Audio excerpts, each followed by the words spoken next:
In today's video, I'm going to teach you how to design a printable poster with crop marks in PowerPoint. By the end, you'll have a press-ready PDF with proper bleed and clean crop marks, all built right inside PowerPoint. First, set the exact poster size so your design matches the final print dimensions. Go to Design, then Slide Size, and choose Custom Slide Size. Enter the finished size you need, like A3 at 29.7 by 42 centimeters, or a poster at 24 by 36 inches. Make sure the orientation matches your layout. If PowerPoint asks whether to maximize or ensure fit, choose Ensure Fit to avoid any unexpected cropping.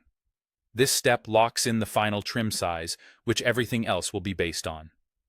Next, add bleed space. Printers trim posters after printing, so you need extra image area that extends beyond the trim. Increase the slide size by 3 mm or 0.125 inches on all sides. That means you'll add 6 mm to both width and height overall.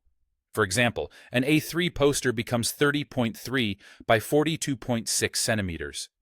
Any backgrounds, photos, or color blocks that touch the edge should extend to this new outer edge so you don't risk white slivers after trimming. Now turn on Guides for precise alignment. Go to View and enable Guides. Add guides 3 mm inside each edge. These guidelines represent your trim line. You can duplicate guides by dragging while holding a modifier key, then position them carefully using the measurement readouts. Keep important text and logos comfortably inside the trim line so nothing essential gets too close to the edge.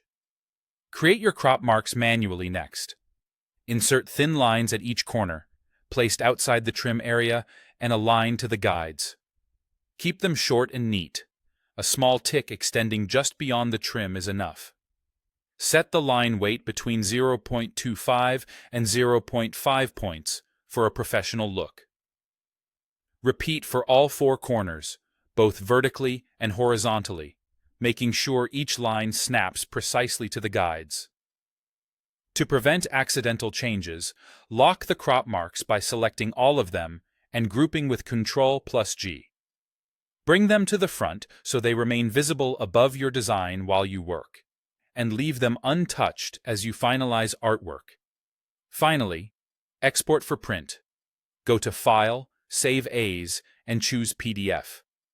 Select the high quality or print option, not standard, so images and vectors retain proper resolution and crispness. Open the PDF and zoom in to confirm the bleed extends past the trim and the crop marks are clean and aligned. That's it. Your PowerPoint poster is ready for professional printing.